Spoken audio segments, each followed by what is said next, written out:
أباؤنا أبناؤنا شيوخنا وإلى رسولهم وإلى حضرة نبي محمد صلى الله عليه وسلم. الفاتحة. بسم الله الرحمن الرحيم. الحمد لله رب العالمين. إياك نعبد وإياك نستعين. صراط الذين أنعمت عليهم.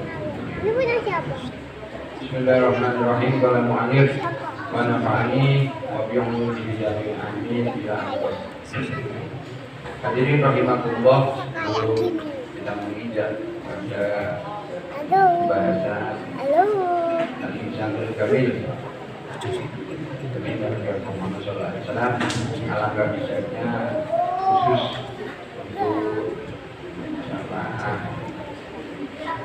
Masjid Al-Barokah dan Islam ketika kita bergaul banyak sekali kesalahan dari saya, ucapan saya, gerak tubuh saya, atau apapun dari saya dan keluarga saya. Saya mewakili keluarga saya karena itu saya minta ketika kesalahan itu membuat hati panjenengan, perasaan panjenengan tidak nyaman bahkan tersakiti, saya mohon dibukakan pintu maaf lahir dan batin. Itu juga dengan menawi. Kalau saya kan tadi pasti punya salah. Kalau dengan menawi, ketika Anda punya salah sama saya, dohir batin, insya Allah saya juga mau memaafkan dohir dan batin. Alhamdulillah. Ya asik betul ini. Bismillahirrahmanirrahim. Ketika kita berbicara baginda Nabi Agung Muhammad SAW, Sayyid Muhammad ini pada penjelasan di sini, masya Allah, bahkan banyak hal-hal yang baru saya ketahui tentang sosok pribadi yang agung baginda Nabi Agung Muhammad SAW. Itu beliau mengatakan sumbangsih kecil saya. Jadi kitab ini ditulis Sayyid Muhammad ini karena dalam rangka sumbangsihnya beliau untuk umat agar mengenal sosok pribadi yang agung baginda Nabi Agung Muhammad SAW. Kenapa kok bisa seperti itu? Mohon maaf, saya otak-atik menurut akal pikiran saya dari firman-Nya Allah, "Qul in kuntum tuhibbunallah." Kalau kalian mengatakan tuhibbunallah, cinta sama Allah, kemudian ada kata fattabi'uni, ikutilah, contohlah, teladanilah, jadikan uswah, jadikan idola, jadikan suri tauladan. Jadi kalimat-kalimat yang saya sebutkan tadi itu bisa dilakukan manusia yang di dalam hatinya cinta kepada Nabi Muhammad. Dengan kata lain, aplikasi di dalam kehidupan nyata keseharian kita, ketika kita sholat, contoh ini bukan hanya sholat, semua aktivitas yang lainnya ibadah. Ketika kita tidak punya, maaf ya, semoga tidak terjadi. Semoga kita semuanya oleh Allah ditanamkan rasa cinta kepada Muhammad SAW. Nauzubillah min dzalik. Ketika manusia ini tidak ada rasa cinta kepada Nabi Muhammad, itu ibadah yang dilakukan itu bisa jadi nol, tidak ada nilainya, dan bisa jadi juga akan menemui kejenuhan, bosan, waleh. Karena beda di sini. Kalau tadi saya ulangi, kul in kuntum tuhibbunallah. Kalau kalian cinta kepada Allah, fattabi'uni. Ibad siapa? Nabi Muhammad. Tidak ada yang lain. Jadi ketika, ya mohon maaf lah kalau jenengan saya ingin bertukar pikiran, karena di sini saya syukur kepada Allah Subhanahu wa Ta'ala dengan pujian alhamdulillahirabbil alamin. Allah takdir di wilayah ini generasi mudanya mau duduk di sini. Yang tua-tua itu ojo nyisru ya. Saya nggak bilang nyisru yang muda, tidak. Yang tua-tua jangan nyisru. Kenapa? Ojo disenengi. Wis apapun yang dilakukan bene segitunya. Aktivitasnya mereka yang muda ya seperti ini. Nek jenengan sing rame tak senengi. Ya, kita jaga ini. Kita jaga. Kita jadikan nyaman generasi muda ini di masjid. Oh, sampai nyaman di warung. Miris. Dari kecil saya itu miris melihat keadaan bangsa ini. Manusia berteriak minta diperbaiki kehidupannya, tapi mereka lupa daripada janji Allah. Apa? Allah perintahkan manusia untuk takwa kepada Allah. Allah perintah manusia untuk takwa. Allah tidak perintah untuk memperbaiki kehidupan kita, ekonomi, sosial, budaya, politik dan semuanya. Ada perintah itu. Tapi Allah perintah kita untuk takwa. Buktinya, wa may yattaqillaha yaj'al lahu makhrajan. Ini bolak-balik tak bawa ini. Ayat Al-Quran setiap kali saya ceramah awal itu saya baca. Saya baca ini. Harapannya akan terpatri di hati manusia-manusia yang mendengarkan ini. Allah berikan kefahaman. Barang siapa yang bertakwa, man yattaqillaha yaj'al lahu makhraja wa yarzuqhu min haitsu la yahtasib. Allah berikan satu paket di sini, penawaran kepada kita manusia. Manusia di sini. Allah mengatakan wa man yattaqillaha. Nanti spesifik kalau yang takwa dengan memberikan definisi, takwa adalah menjalankan perintah Allah, menjauhi semua larangan Allah. Otomatis yang seperti ini adalah muslim. Karena rukun Islam nomor 1 syahadat. Kalau dia tidak muslim, tidak masuk di sini. Tidak masuk di sini. Tapi Allah di kalimat yang lain mengatakan barang siapa yang beramal soleh pasti Allah akan balas. Jadi ketika orang non muslim berbuat baik pasti akan dibalas.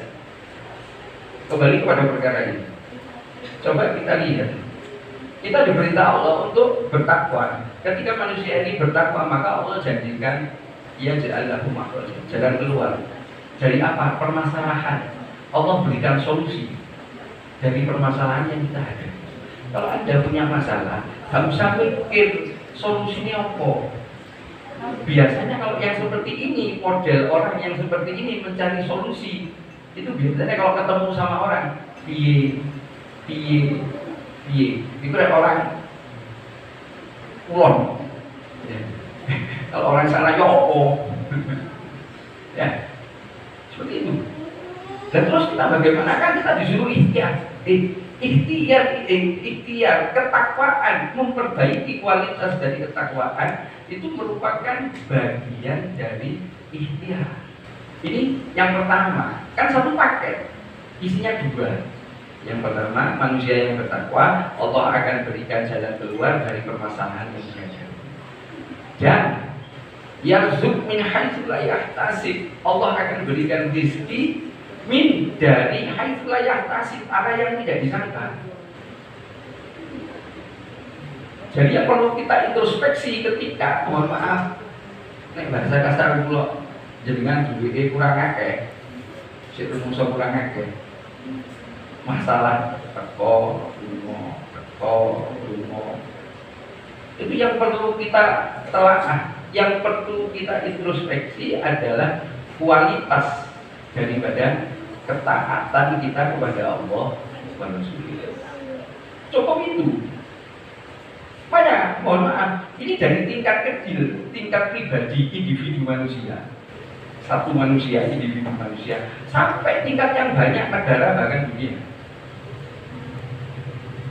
Kalau tidak percaya, tapi ini bukan menjadikan kita akhirnya suudon, tidak boleh. Cuma kita lihat saja, kita boleh melihat dalam artian melihatnya kita ini sebagai bahan muhasabah. Muhasabah pribadi kita. Coba kita lihat ketika kita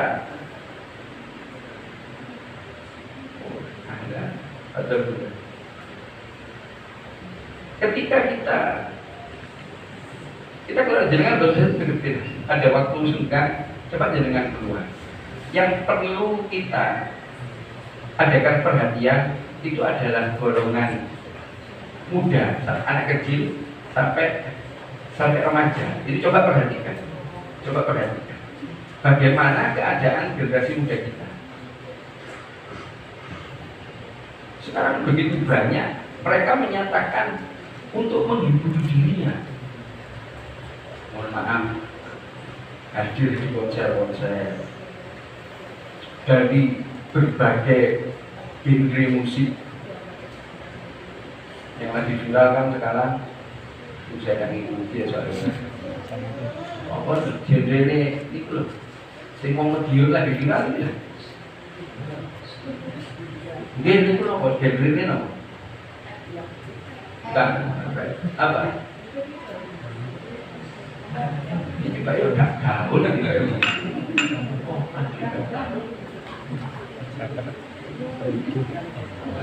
Apa? Dulu ada rock, ada nyambung, terus nambah koplo, ada pop, ada punk rock, ada alternatif, wonten underground, macam-macam lah. Ini kok genre musik kayak jadi kan wonten paham yakin lho wis to. Nah, sing saiki sing viral itu lho. Buat campur sari itu ada anunya, ada sendiri. Ini tidak begitu perhatian, ini tidak begitu berkembang. Kita perhatikan. Tapi berkembang yang saat ini apa itu sebenarnya? Buat apa yang jadi musik itu apa? Sehingga generasi muda itu dibuat apa? Untuk lalai. Jangan kepak. Baik pulau ngomong lewat mesti ada sendiri situ. Memang catanya seperti itu. Intinya apa? Jangan sampai kita, pribadi kita, keluarga kita itu selalu dalam keadaan lalai daripada Allah Subhanahu wa Ta'ala. Jadi sehari-harinya cuma lupa tok, gak pernah ingat sama Allah. Seolah-olah padahal Allah sudah memberikan warning, setiap yang bernyawa itu pasti akan mati. Makanya ada satu hadis, ini belum bahas ini loh ya, ini belum bahas ini.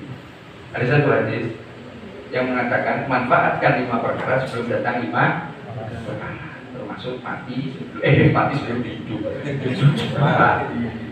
Kemudian sehat sebelum sakit. Pulau yang tadi, pulau ini makan apa kok gak enak nih, melakukan ini ke sebelum. Makanya saran saya tadi di bacaan, sesekali, tidak saya terus, tidak sesekali. Jangan pun jalan-jalan ke mall-mall, jangan nyoba sesekali-kali jalan-jalan ke Subono, ke Sokate, tinggal yang makan-makan tuh. Jadi kan rasanya jangan. Di situ Anda kan bisa bersyukur. Pahami di situ. Jangan sampai kita akan mohon maaf betul diburi ketika nikmatnya hilang. Ketika sehatnya hilang, datang sakit baru betul, jangan. Tapi ketika Anda mau muhasabah, mau melihat introspeksi, oh ini orang sakit seperti ini, keadaan seperti ini. Ketika waktunya sakit, Anda akan menjadi orang yang sakit, yang nilai tawakalnya tinggi kepada Allah. Orang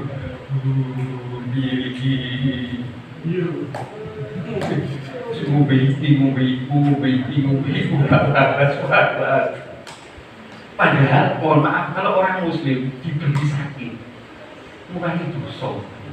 Terus dosa keluar kan tuturi keluar itu ngoten. Ini kakek dosa berarti. Ya mau sadar, saya banyak dosa. Jangan sampai Anda merasa gak ada dosa, bahaya. Aku ini banyak dosa. Segera introspeksi. Paham ya? Itu semua diajarkan oleh yang mulia. Baginda Nabi Agung Muhammad SAW. Rasulullah pernah sakit, Rasulullah pernah diracun sama orang. Ketika mau dimakan ini ditampek sama malaikat Jibril. Dalam artian nampeknya ini bukan bentuk kurang ajar kepada Nabi Muhammad SAW, untuk menghindarkan kekasihnya ini dari mara bahaya. Jadi manusia sejak zaman dulu, zaman Nabi Muhammad, ketika beliau sudah diutus menjadi nabi dan rasul, itu manusia sudah mulai ada perasaan hasud, dengki kepada Nabi Muhammad SAW. Akan tetapi sebelum diutus, mereka cinta sama Rasulullah. Bahkan jenengan kalau lihat filmnya, tapi di Umar bin Khattab kayaknya nggak ada. Di filmnya Rasulullah, tapi nggak tahu judulnya, saya lupa apa. Anak saya pernah lihat itu di YouTube. Itu ketika Abu Jahal keluar dijemput sama saudaranya, pamannya Rasulullah, Sayyidina Abu Thalib, diajak keluar. Itu Abu Jahal ngomong sama Sayyidina Abu Thalib, saya ngakui kebenarannya Nabi Muhammad SAW, saya ngakui betul itu, tapi saya malu bagaimana pendapatnya teman-teman saya Abu Sufyan. Itu disebutkan. Jadi ada rasa gengsi yang tingkat tinggi, jadi menolak kebenaran. Makanya gengsi itu bisa berbahaya betul. Dan penyakit gengsi ini bukan menjangkiti orang tertentu, semua manusia bisa. Dari golongan awam kah, dari golongan alim kah, dari golongan miskin kah, dari golongan kaya kah, dari golongan rakyat, pejabat, semuanya terjangkit, mempunyai potensi terjangkit penyakit ini lagi. Termasuk saya ngomong, kan saya pegang gitu. Contoh lah, saya ngomong, gak ada yang benar, terus saya lesu. Diulang kok gak benar, gak mulai, lesu loh. Penyakitnya muncul itu, merasa kan, dan merasa. Tapi Nabi Muhammad tidak ngajarin seperti itu. Kalau jenengan masih ingat tentang sifat sholat Nabi, Rasulullah kan mengajarkan sabar, mengajarkan tawadhu, mengajarkan memberi maaf. Itu salah satu momen memberi maaf. Tapi kalau kita gengsinya tingkat tinggi, ini omang dulu, seperti itu. Hati-hati loh ya, hati-hati. Nah, di sini ada satu hikmah yang ditulis oleh Syekh Muhammad bin Ali bin Abbas Al-Maliki. Beliau mengatakan perlu kita ketahui bahwa beliau Shallallahu Alaihi Wasallam itu dilahirkan tanpa ada saudara kandung. Rasulullah itu anak tunggal. Itu Allah yang ngatur itu. Allah yang membuat skenario. Kenapa? Rasulullah ketika di dalam kandungan, Pak ayahnya Sayyidina Abdullah meninggal. Kemudian ketika sudah lahir, usia ya antara 7-8 tahun, itu ibunya Sayyidatuna Aminah yang meninggal. Jadi beliau tidak punya saudara. Kenapa kok Allah men-setting semacam itu? Karena untuk menjaga daripada kemuliaan Nabi Muhammad Shallallahu Alaihi Wasallam. Kalau ada saudara nanti akan turun. Seperti Nabi Musa, saudaranya Nabi Harun, ada saudaranya. Tapi Rasulullah kan Nabi akhir zaman sudah ditutup. Juga Nabi Muhammad SAW putranya beliau itu meninggal dalam usia yang masih kecil. Jadi tidak ada waris nanti. Maksudnya waris ini kenabiannya wanita. Tapi Rasulullah punya putri, Sayyidatina Fatimah, Sayyidatina Zainab. Nah, ini cah nom ini saran saya nyoba cari di Google literatur tentang Sayyidatina Zainab. Itu Masya Allah bisanya luar biasa. Disitulah ada namanya cinta sejati. Istimewa itu, istimewa, betul-betul istimewa. Nah, dengan kita ceritani ya gak barbar. Sayyidatuna Fatimah sudah masyhur, Sayyidatuna Fatimah sudah masyhur, tapi Sayyidatuna Zainab, insya Allah. Ketika ngebunden anak kula lahir terus kali Habib diparingi asma Zainab, rencang kula Gus Jamil sempat itu komentare istimewa itu. Ternyata kisah daripada Zainab itu masya Allah luar biasa. Itu sebelum terjadi, sebelum hijrah. Saya tidak berpanjang-panjang.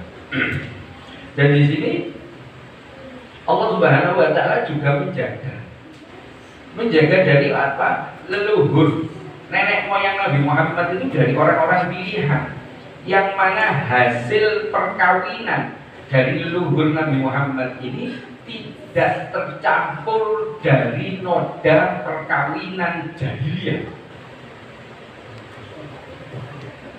Jadi perkawinannya secara syariat, sesuai semua, nggak ada yang tercampur atau terkontaminasi dari noda perkawinan jahiliyah. Itu dijaga Nabi Muhammad dari awal. Bahkan kalau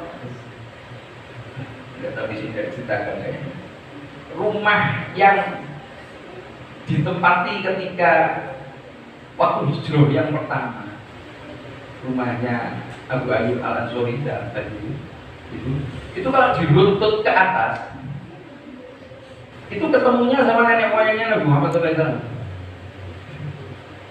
Jadi memang dipersiapkan rumah itu untuk Nabi Muhammad. Ini loh yang harus kita ambil pelajaran, bahwa apa, di dunia ini tidak ada yang kebetulan, semuanya sudah diatur.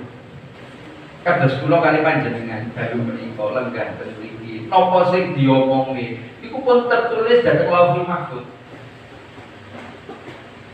Sudah tertulis siapa yang datang, siapa yang enggak datang, sudah tertulis.